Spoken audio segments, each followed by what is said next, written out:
అందరికీ నమస్కారాలు. ఈరోజు ఒక పవిత్రమైన రోజు.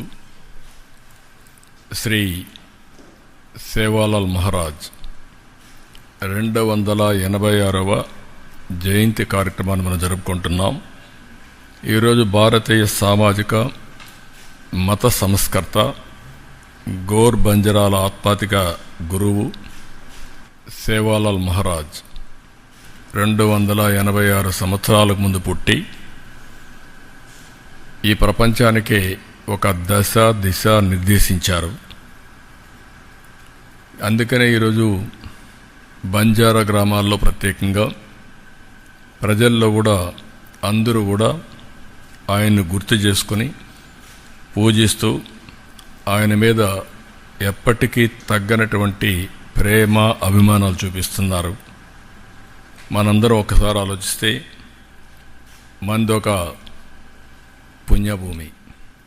ఎందరో మహానుభావులు ఈ తెలుగు నేలపైన పుట్టారు.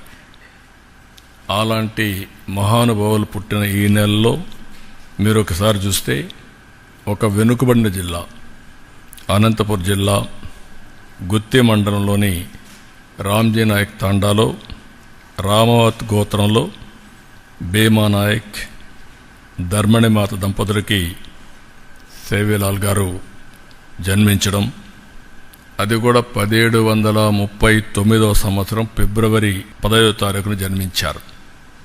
అప్పటికి ఎగ్జాక్ట్గా 286 సంవత్సరాలు. ఒక వ్యక్తి మానవ జన్మెత్తిన ఒక పేద కుటుంబంలో పుట్టిన ఏ విధంగా ప్రజల్ని ప్రేరేపితం చేయగలుగుతారు, ప్రజల్లో చైతన్యం తేగలుగుతారు, వారు అవలంబించిన సిద్ధాంతాలు శాశ్వతంగా ప్రజల గుండెల్లో ఏ విధంగా ప్రభావితం చేస్తాయో దానికి ఇది ఒక ఉదాహరణ.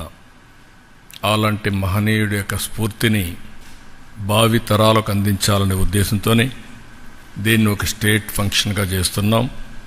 ఆయన పుట్టిన గ్రామంలో కూడా 50 లక్షల రూపాయలు శాంక్షన్ చేసి అక్కడ ఘనంగా కార్యక్రమాలని నిర్వహించమని కూడా ఆదేశాలు ఇచ్చాం. ఈరోజు ఆయన చూస్తే జగదాంబ మాతనే తన మార్గదర్శకురాలిగా గురువుగా స్వీకరించి అన్ని విద్యలు నేర్చుకుని బంజారాలకు ఎనలేని సేవలు అందించాడు. మూఢనమ్మకాల్ని పోగొట్టడం కోసం ఈరోజు మనం మాట్లాడడం కాదు, ఆ రోజుట్లో 300 సంవత్సరాల కంటే ముందు ఇంకా ఎక్కువ మూఢనమ్మకాలు ఉండేటివి. ఆ మూఢనమ్మకాల్ని రూపుమాపడం కోసం ఆయన జీవితాంతం పనిచేశారు.